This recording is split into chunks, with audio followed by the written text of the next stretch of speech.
Au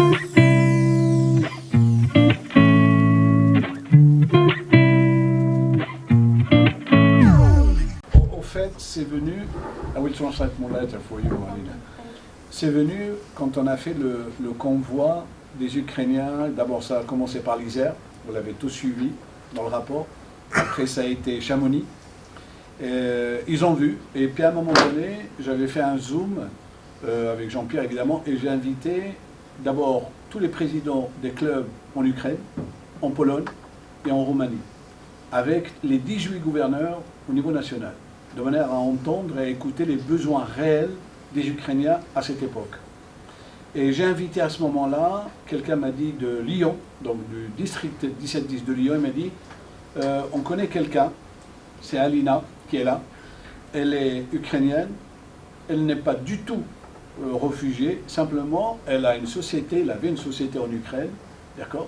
Malheureusement, elle se trouvait pendant la guerre, elle s'est trouvée ici sur Annecy parce qu'elle était sous-traitante pour une entreprise lyonnaise, elle s'est fait coincer ici parce qu'il y a la guerre de l'autre côté. Bah, j'ai dit, ça tombe bien, on fait un Zoom, bah, qu'elle vient à ce moment-là. Et donc, elle ne connaissait ni les gouvernements, elle ne connaissait pas le Rotary, elle ne connaissait rien du tout de ce côté-là. Elle a assisté au Zoom et on a pris contact. Et elle m'a dit, ben voilà, on a une association aussi sur Annecy, qui sont ici, ils ont des besoins réels, parce qu'il y a des Ukrainiens qui sont là sur Annecy, évidemment, ils ont des besoins réels. Et voilà, est-ce qu'on peut faire quelque chose avec vous? Et là, j'ai dit, sur Annecy, on a 3 clubs, et j'ai contacté Jean-Pierre. Jean-Pierre a pris contact avec Alina et avec l'association évidemment. Et là, je remercie Evelyne, je remercie Jean-Pierre.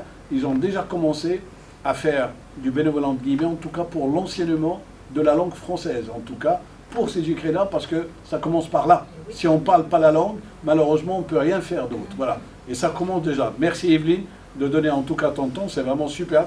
Ça a commencé avec ça. Alors, ce que j'ai proposé ensuite par la suite, c'est de dire, voilà, il y a 3 points qui nous disent exactement leurs besoins de l'association, de quoi ils ont besoin. Et puis il me faut un RIB, le nom de l'association, les statuts, pour, vous le savez très bien, donc le Rotary ne peut pas donner comme ça de l'argent si on ne sait pas où c'est que ça va. Donc ils sont là évidemment pour présenter leur association. Alina est la maître d'œuvre, en tout cas c'est grâce à elle que l'association elle est là ce soir. Il y a une deuxième personne qui n'est pas là, qui est Harina, donc elle a d'autres besoins de l'autre côté, mais je laisse à ce moment-là Tatiana expliquer. Okay, hello everyone. First of all, we are very pleased to be here. We know that today is just only a Rotarian club event, and we appreciate this opportunity to be here today with you. Oui, donc, je vais faire simple. Il y a peut-être Oui, si vous voulez. Ah oui, il y a Anastasia qui va traduire. You speak French, you speak English, and you also Ukrainian? Yes. Great. I'm lucky tonight. I'm lucky. Bonsoir à tous, merci pour votre invitation. Halina, elle va raconter un peu un petit discours dans l'histoire ukrainienne, et moi je vais traduire. Un peu plus fort. Et moi je vais traduire ce que Halina elle va dire. So today here we present our association that was established here in Annecy, Ukraine Annecy Association. And today me and my colleagues would like to share with you our history and our experience and our situation that we have currently right now. Aujourd'hui, on voudrait vous présenter notre association qui vient de démarrer, c'est tout nouveau. On ne se connaissait pas avant cette situation en Ukraine qu'on a maintenant. Et donc aujourd'hui, on est là pour vous présenter notre association et nos projets et ce qu'on pense à faire et ce qu'on a déjà fait aujourd'hui. So right now, the whole world knows Ukraine just because of the war, but we always were here. And before introduction of our association, I would like to take 1-2 minutes of your attention in order to introduce Ukraine. Aujourd'hui, partout dans le monde, on a appris que l'Ukraine existe, mais il y a très peu d'informations par rapport à notre histoire et on voudrait vraiment montrer ce qui était auparavant et ce que c'est Ukraine vraiment était avant la guerre.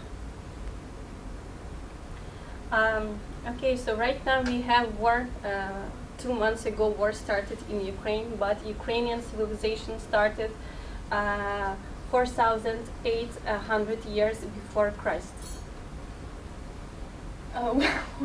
L'Ukraine, c'est le pays sur le territoire, c'est pareil comme la France, à part des îles. Et notre civilisation, elle a commencé, ça date de 4800 ans avant Jésus-Christ. And right now, Ukraine is the biggest country in Europe. And in 10th and 11th century, there was one of the most developed European states, Kievan Rus, with the capital of Kiev, which is right now the modern capital of Ukraine. Et à l'époque du 10e et 11e siècle, on avait la Rus de Kiev, qui était un pays très puissant et fort au niveau de différentes choses, d'éducation, des monnaies, il y avait déjà les alphabets et la religion aussi, christianisme.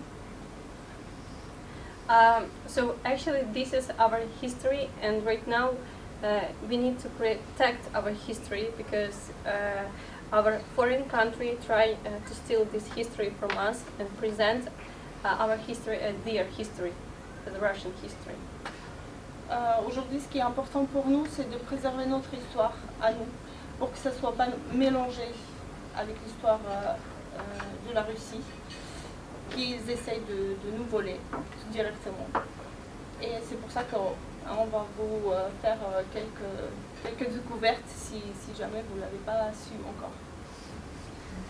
Also, I would like you present that we have common history, which we share. In 11th century, Anna of Kiev, she was the princess of Ukraine, and she got married with French king Henry I. Ouais, alors, c'était à l'époque, au XIe siècle, c'était Anne de Kiev qui s'est mariée avec un roi, Henri Ier. Et par la suite, par le fait que son fils, son mari il est décédé, et son fils il était mineur, elle est devenue la reine de la France à l'époque.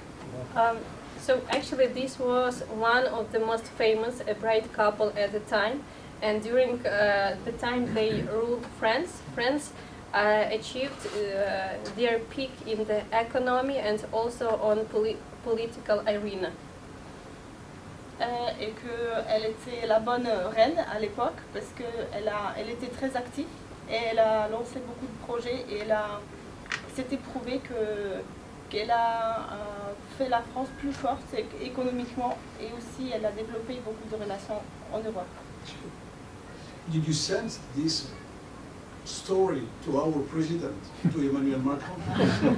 By the way, I found the source. I found the source in the internet. Macron said that we have very deep roots because of Princess Anna, so he knows. He knows exactly Yes. the story. Thank you, Aline. Okay, and Princess, or right now Queen of France, Anna, she was very, very smart woman, and she was the first female who reigned France. C'était la première reine de la France à l'époque et c'était Anne de Kiev qui venait d'Ukraine.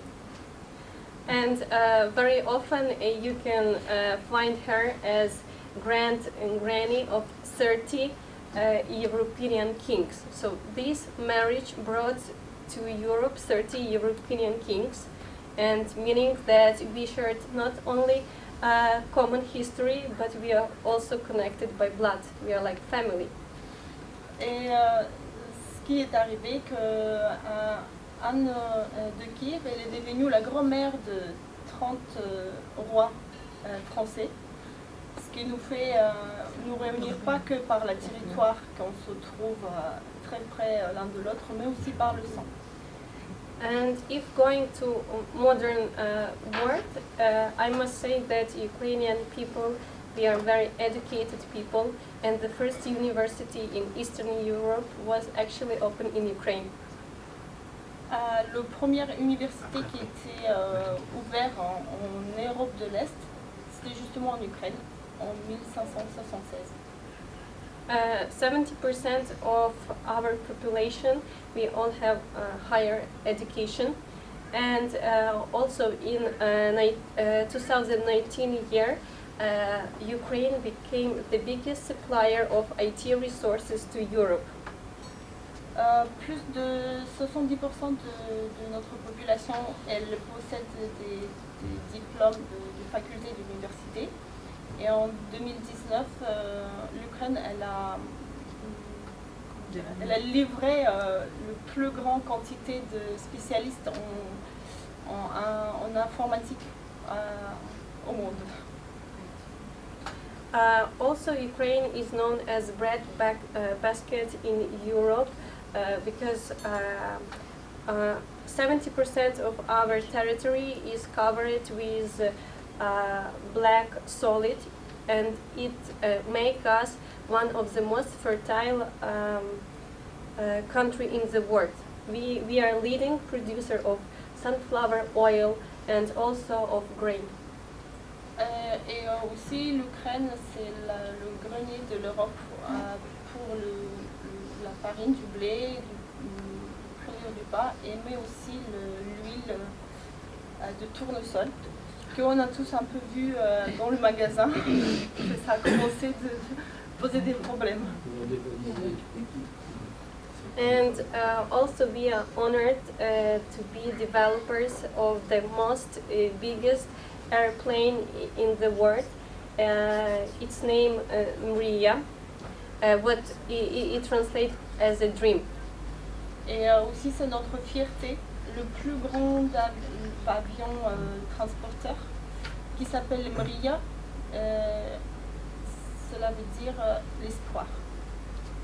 Unfortunately, this airplane was destroyed at the beginning of the war, but as you know, dreams cannot be killed. Et c'est le plus grand avion du monde. Il était détruit par les Russes, mais on sait que l'espoir, ça meurt jamais. So this is just a few facts about Ukraine, because we can talk a lot about Ukraine. But the main message is here that we are always close to Europe, and we were always, and we've been always close to Europe, and we shared the common European values, the common history, and also we share, I hope, the common future.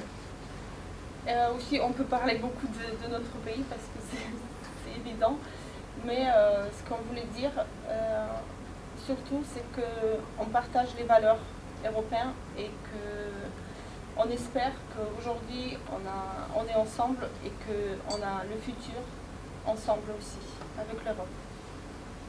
Right now we have very difficult time in Ukraine, but we are here also to protect you and protect your family. So I hope everything will be ended as soon as possible. But till now, you just know that you have a very good support and shield. Aujourd'hui, c'est le moment très très difficile pour l'Ukraine. On se bat pour notre liberté. On protège aussi l'Europe parce que c'est la porte de l'Europe. Et on espère que on est beaucoup soutenu par l'Europe et pour ça on est très reconnaissant. Mais on espère de pouvoir avancer avec vous, avec votre soutien et avec des amis européens avec nous. On pourra arrêter cette guerre plus vite. Ce sera la meilleure chose pour tout le monde. So thank you for your attention, and Tatiana will proceed with the presentation of our association. Glory to Ukraine. Merci pour votre attention. Et Tatiana, elle va continuer justement par rapport à l'association et nos projets. Et vive la France et gloire à l'Ukraine.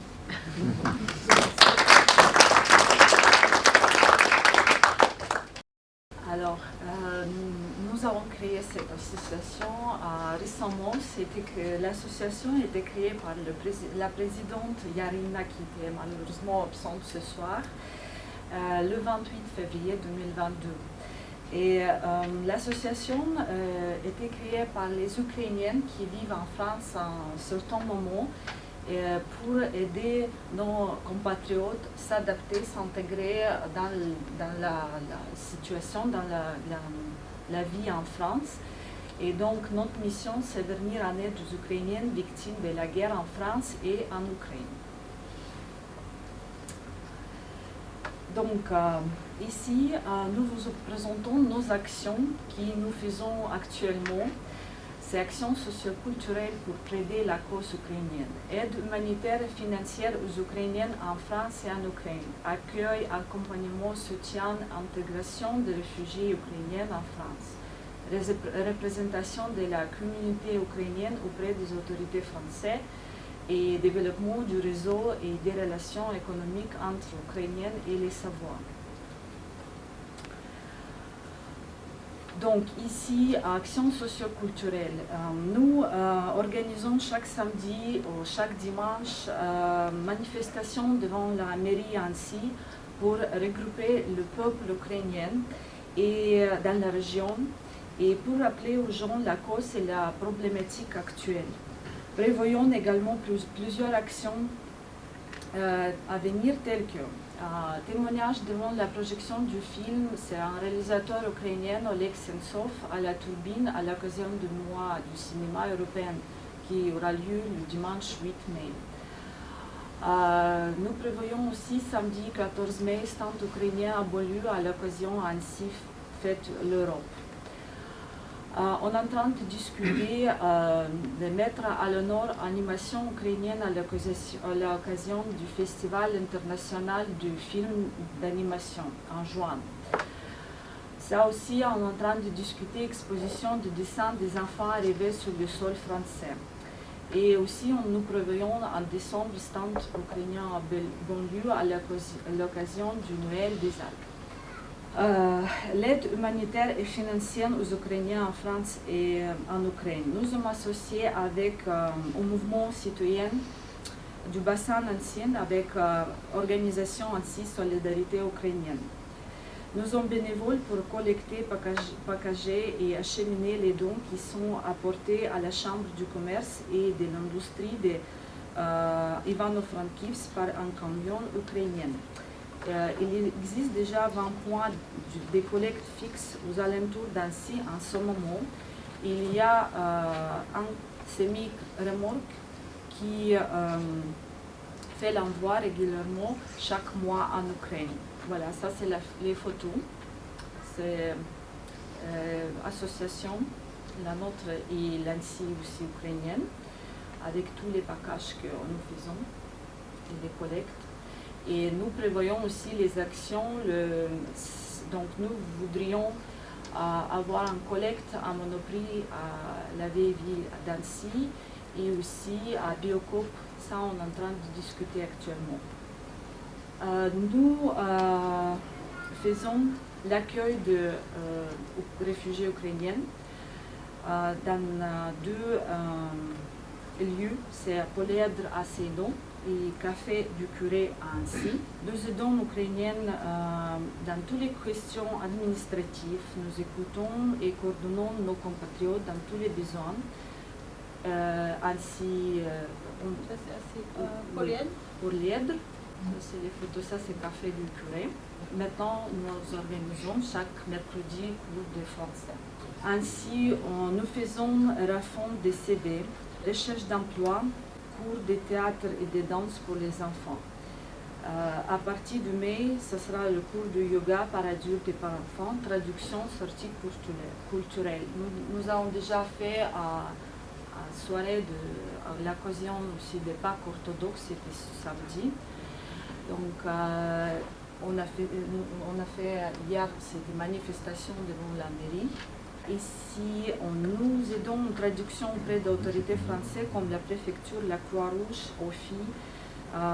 Nous essayons d'expliquer aux Ukrainiens le système législatif passons des appels si besoin et dans l'administration parce que c'est vraiment compliqué pour les gens qui ne parlent pas le français, qui ne comprennent pas le système, comment ça marche, donc ça toujours ça soutient de notre part parce que là, quand on ne parle pas de langue, c'est vraiment compliqué de s'adapter, de s'intégrer dans la société. Et à la fin, nous, vu que nous sommes ukrainiennes, nous sommes en contact en direct avec tous les organismes en Ukraine qui ont besoin d'aide actuelle. Et ici, nous aimerons également aider à développer la relation entre économique ukrainienne et France en vendant des produits ukrainiens ici en France ou en attirant les spécialistes ukrainiens sur le marché français. Donc ça, c'est des projets qui sont en cours parce que aussi il faut bien développer et puis calculer comment ça peut être vraiment faisable, si c'est faisable et réalisable ici en France. Et ici, nous vous présentons nos besoins en France. Aide à la recherche d'emploi, aide à la recherche de logement, financement ponctuel des événements ou des achats, par exemple comme achat des vélos. Après, coût d'envoi en Ukraine en semi-remorque, coût d'essence et péage, c'est autour de 2 000 €. Avancement de la trésorerie pour l'achat des produits ukrainiens pour l'association, comme je vous ai dit précédemment, c'est pour aider aux Ukrainiennes économiquement et financièrement. Nous avons contacté plusieurs organismes en Ukraine. Ici, nous vous présentons aujourd'hui, il y a 3 structures, c'est Fondation caritative. Le premier s'appelle Misto Dobra, c'est une fondation caritative qui héberge les mères et les enfants qui sont sans toit, qui sont perdus leur logement. Deuxième, c'est Destiny UA, c'est une fondation caritative. Il aide à la centre périnatal parce qu'il y a beaucoup de femmes qui s'accouchent leur bébé dans la condition insalubre. Donc parce qu'il n'y a plus d'équipements spéciaux. Et actuellement, il y a un grand problème parce qu'il y a beaucoup d'animaux domestiques qui sont retrouvés sans leur propriétaire et qui courent en milliers par la rue. Et donc ça, c'est la 3e fondation caritative, c'est protection des animaux sans abri et des animaux abandonnés. Après, on a aussi contacté il y a beaucoup d'enfants orphelins qui sont perdus leurs parents pendant le combat. Il y a beaucoup des handicapés aussi qui ont besoin d'équipements spéciaux. Donc ça, il y a beaucoup de choses, mais on ne savait pas comment présenter aujourd'hui et dans quel format ce sera. Donc on a juste choisi quelques structures pour vous montrer qu'est-ce qu'ils ont besoin. Donc par exemple, le Misto Dobra a besoin d'un bus, un camionnette, nourriture, frais médicaux, frais de fonctionnement. Donc on a tous les rapports de cet organisme avec leurs besoins, avec les prix exacts, combien ça coûte, ça on peut vous fournir. Donc aussi organisation pour qui contacte des centres périnatales à Kiev. Actuellement, tâche actuelle pour eux, c'est achat d'autoclaves parce qu'il n'y a pas d'autoclave pour stériliser les instruments. Après, aide humanitaire pour les premiers jours de vie des bébés. Donc, et pour les animaux, donc c'est nourriture pour le chien, comprimés, gouttes, matériel de suture. Ça, on a tous les chiffres que nous pouvons vous fournir. En conclusion, j'aimerais vous dire que l'Ukraine fait partie de l'Europe, comme c'était dit, et je pense qu'ensemble, nous pouvons apporter un changement pour tous les peuples européens. Et encore, j'aimerais vous remercier pour ce soir, pour votre attention et pour votre opportunité d'être présente là. Et nous souhaitons à nous tous également la paix. Voilà.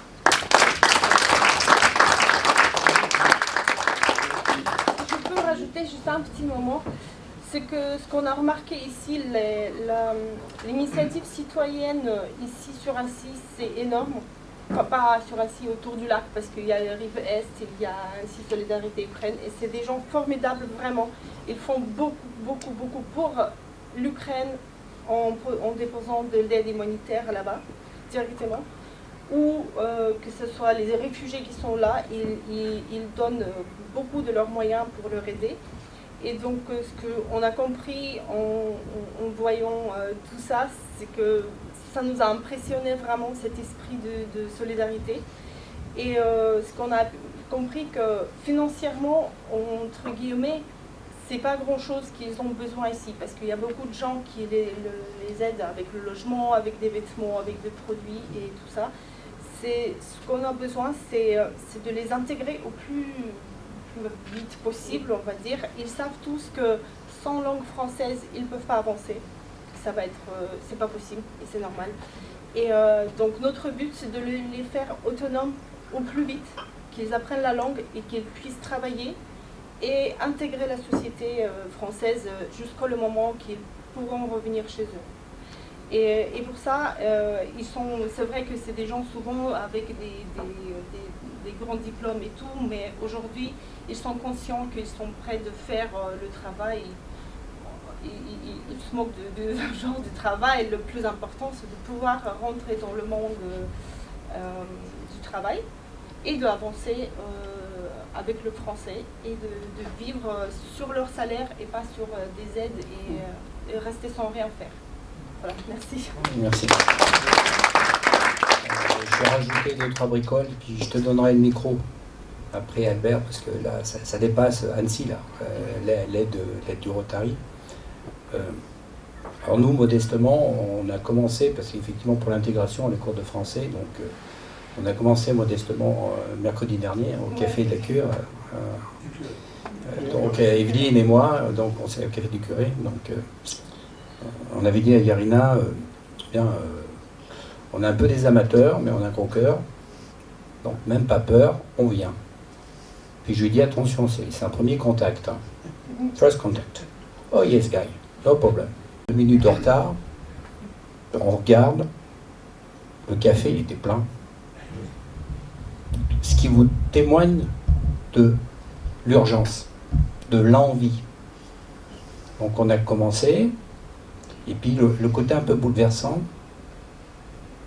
c'est que quand on a commencé à découvrir les personnes, et qu'on leur a demandé ce qu'ils faisaient comme job, parce que un peu, directrice financière, psychiatre, et ça rejoint ce que vous disiez, du haut niveau, d'accord, qui effectivement disent, on repart de zéro.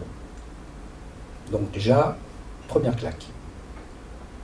Deuxième claque, c'est que lorsque devant vous, hormis 2-3 personnes âgées, des hommes, je veux dire, devant vous, vous avez quelques enfants, mais globalement vous avez des teenagers, 16-17 ans, et après vous avez des 35-45 ans.